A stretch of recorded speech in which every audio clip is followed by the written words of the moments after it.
स्त्री यदि दिन में गर्भवती हो गई, बात समझिएगा, शास्त्रोक्त बात बोल रहा हूं, आप कुछ भी समझें। यदि कोई स्त्री दिन में गर्भवती हो गई तो लिख लो, जो स्त्री दिन में गर्भवती हुई है तो दिन में जो गर्भ स्थापित हुआ है वो बच्चा माँ बाप का और समाज का बहुत बड़ा, समाज को और माँ बाप को हानि पहुंचाएगा। दिन में शाम के समय यदि स्त्री गर्भवती हो गई तो वो नालायक ही होगा, लिख लो।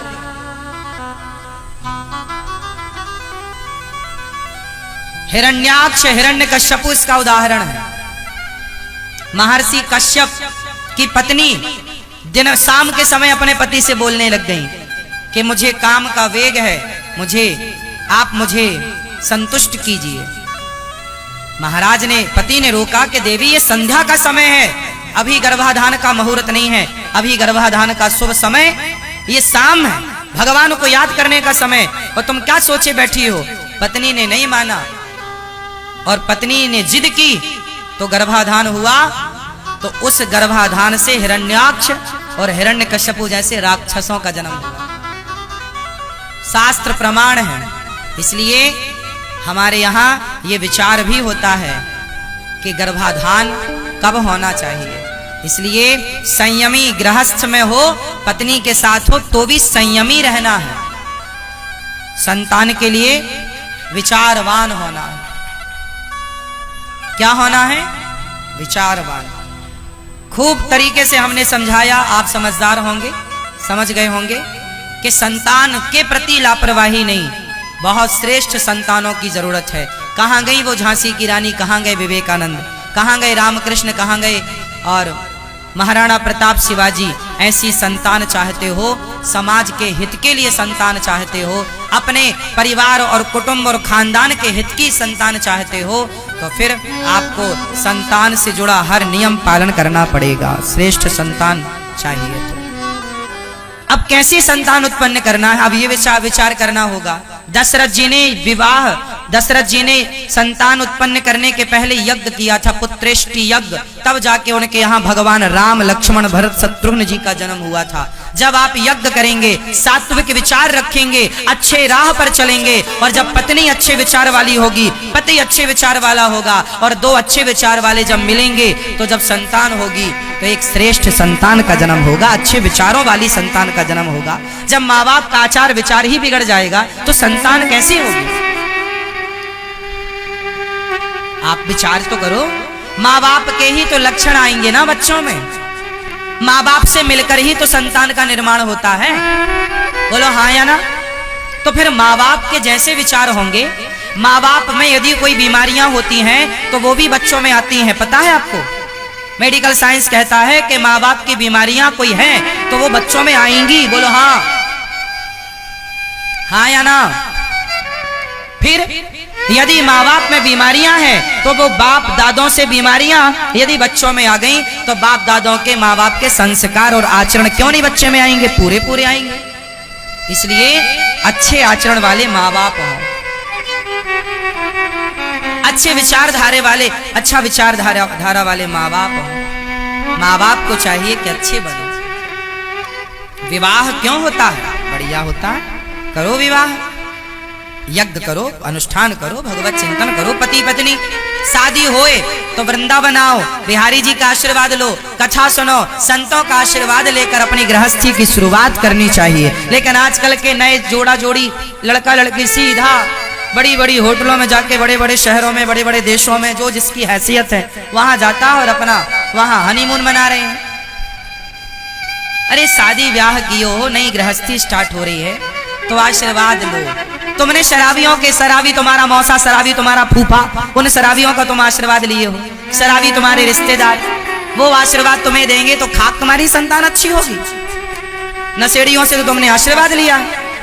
अरे जाओ संतों से आशीर्वाद लो, तीर्थों में आओ, साधुओं से, संतों से आशीर्वाद, भगवान का दर्शन करो।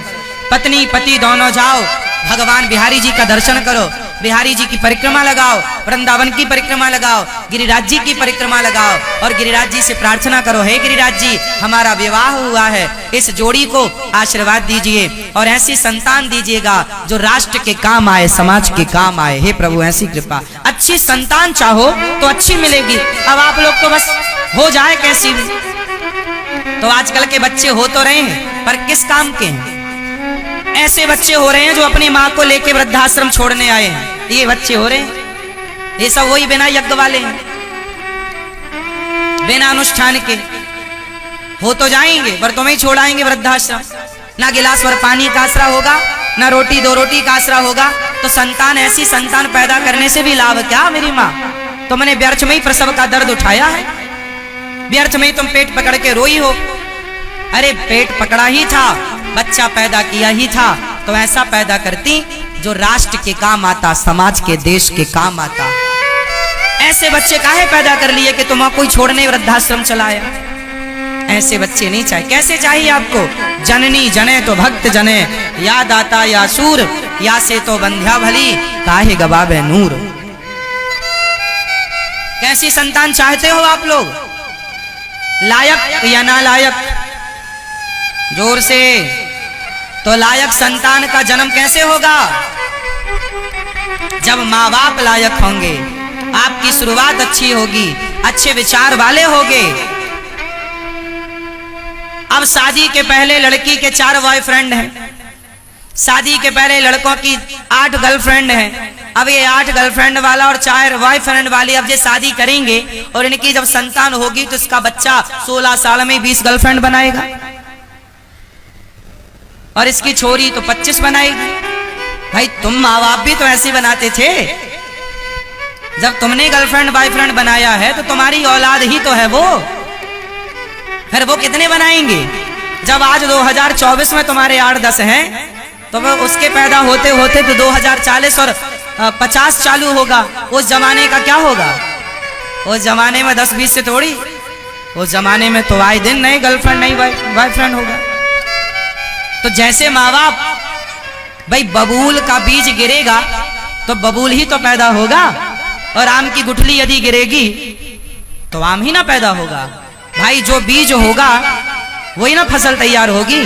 पेड़ बोए बबूल का तो आम कहां से आए?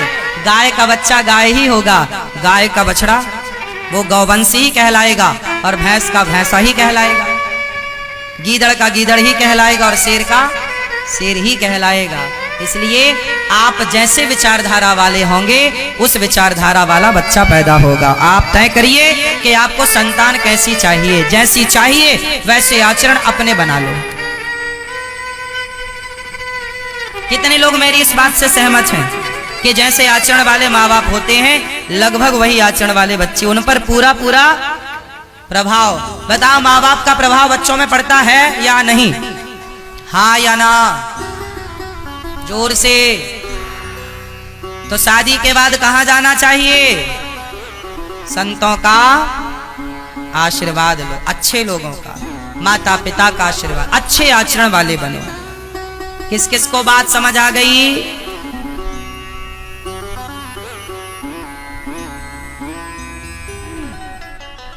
आप में से कितने लोग इस बात से सहमत हैं कि आज शादियों में सबसे ज्यादा लोग शराब पी के आते हैं? सारे बाराती शराब के नशे में, सारे नहीं मतलब 98% तो मान लो आप, 95 मान लो। और क्या लोग शराब के नशे में होते हैं? बोलो हाँ। आजकल तो बड़े बड़े शहरों में शादियों में स्त्रियां तक शराब पीती हैं। हाँ या ना? आप लोग पीते नहीं? मैया आप नहीं? सही बताओ, कभी शराब नहीं पी आप? सहेली तो कह रही थी कि एक बार हमारे संग बैठ के पी रही थी। आप नहीं?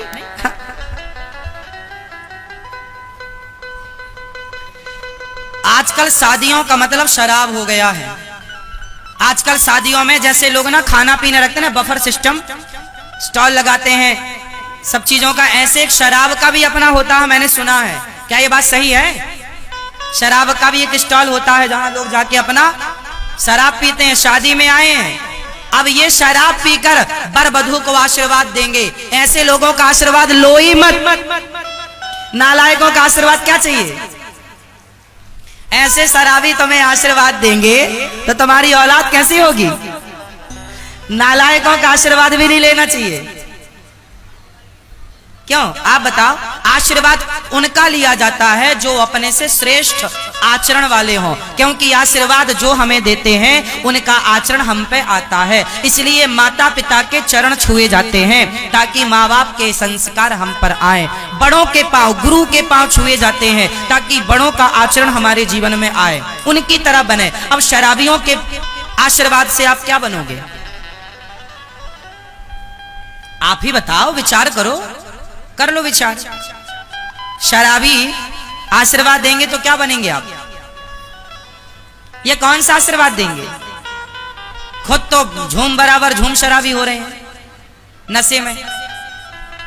शादी विवाह में, विवाह एक यज्ञ है, इसलिए मेरी माँ आप अपनी बेटी का विवाह करो, यज्ञ है। आप उस विवाह में ये शराब इत्यादि का अड्डा ना बनाओ, बेटी के भविष्य से खिलवाड़ ना करो। ऐसे लोगों को शराब, ऐसे लोगों को विवाह में बुलाओ ही मत जो शराबी हो।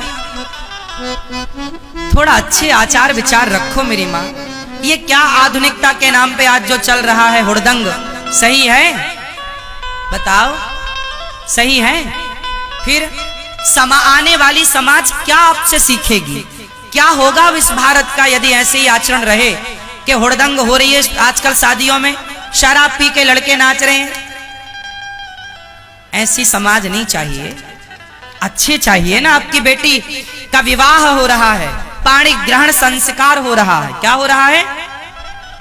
संस्कार है, संस्कार है, वो यज्ञ है। मंडप बनाया जाता है। मंडप जैसे यज्ञ का मंडप होता है ना, ऐसे दुल्हा दुल्हन जहां बैठते हैं उसे भी मंडप कहते हैं। क्या है वो? मंडप। और मंडप पुरानी पद्धति कैसी रही? जंगल से लकड़ियां लाई जाती थी। लकड़ी किसकी होनी चाहिए? ऊपर छाते थे, मतलब छाया होनी चाहिए। वहां पर पूरा देवी देवताओं का आवाहन किया जाता है। वहां पर यज्ञ होता है, हवन होता है। उस हवन कुंड के फेरे होते हैं, अग्नि साक्षी होती है, तब ना दुल्हा दुल्हन पूरा विधान करते हैं। आजकल वो विधान लोग जल्दी जल्दी कराते हैं और शराब की पार्टियों में खूब समय देते हैं। अब बताओ समाज की क्या स्थिति होगी? इसलिए विवाह का अर्थ है यज्ञ। हम अधिकारी हो गए इस विवाह से। अब हमें संतान उत्पन्न करने का, अब कैसे संतान उत्पन्न करना है, अब ये विचार करना होगा। दशरथ जी ने विवाह, दशरथ जी ने संतान उत्पन्न करने के पहले यज्ञ किया था, पुत्रेष्टि यज्ञ। तब जाके उनके यहाँ भगवान राम, लक्ष्मण, भरत, शत्रुघ्न जी का जन्म हुआ था। जब आप यज्ञ करेंगे, सात्विक विचार रखेंगे, अच्छे राह पर चलेंगे, और जब पत्नी अच्छे विचार वाली होगी, पति अच्छे विचार वाला होगा, और दो अच्छे विचार वाले जब मिलेंगे तो जब संतान होगी तो एक श्रेष्ठ संतान का जन्म होगा, अच्छे विचारों वाली संतान का जन्म होगा। जब माँ बाप का आचार विचार ही बिगड़ जाएगा तो संतान कैसी होगी? आप विचार तो करो। माँ बाप के ही तो लक्षण आएंगे ना बच्चों में। माँ बाप से मिलकर ही तो संतान का निर्माण होता है। बोलो हाँ या ना? तो फिर माँ बाप के जैसे विचार होंगे। माँ बाप में यदि कोई बीमारियां होती हैं तो वो भी बच्चों में आती हैं, पता है आपको? मेडिकल साइंस कहता है कि माँ बाप की बीमारियां कोई हैं तो वो बच्चों में आएंगी। बोलो हाँ, हाँ या ना? फिर यदि माँ बाप में बीमारियां हैं तो वो बाप दादों से बीमारियां यदि बच्चों में आ गई तो बाप दादों के, माँ बाप के संस्कार और आचरण क्यों नहीं बच्चे में आएंगे? पूरे पूरे आएंगे। इसलिए अच्छे आचरण वाले माँ बाप हों, अच्छे विचारधारे वाले, अच्छा विचारधारा वाले माँ बाप हों। माँ बाप को चाहिए कि अच्छे बनो। विवाह क्यों होता है? बढ़िया होता है। करो विवाह, यज्ञ करो, अनुष्ठान करो, भगवत चिंतन करो। पति पत्नी शादी होए तो वृंदावन आओ, बिहारी जी का आशीर्वाद लो, कथा सुनो, संतों का आशीर्वाद लेकर अपनी गृहस्थी की शुरुआत करनी चाहिए। लेकिन आजकल के नए जोड़ा जोड़ी, लड़का लड़की सीधा बड़ी बड़ी होटलों में जाके, बड़े बड़े शहरों में, बड़े बड़े देशों में जो जिसकी हैसियत है वहां जाता और अपना वहां हनीमून मना रहे हैं। अरे शादी ब्याह किए हो, नई गृहस्थी स्टार्ट हो रही है तो आशीर्वाद लो। तुमने शराबियों के, शराबी तुम्हारा मौसा, शराबी तुम्हारा फूफा, उन शराबियों का तुम आशीर्वाद लिए हो, शराबी तुम्हारे रिश्तेदार, वो आशीर्वाद तुम्हें देंगे तो खाक तुम्हारी संतान अच्छी होगी। नशेड़ियों से तो तुमने आशीर्वाद लिया।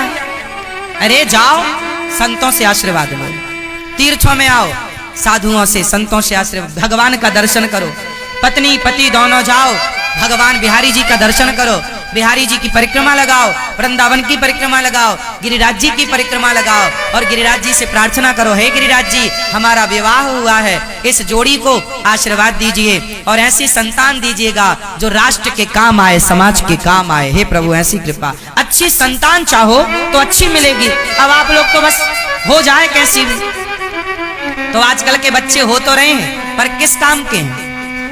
ऐसे बच्चे हो रहे हैं जो अपनी माँ को लेके वृद्धाश्रम छोड़ने आए हैं, ये बच्चे हो रहे हैं। ये सब वही बिना यज्ञ वाले हैं,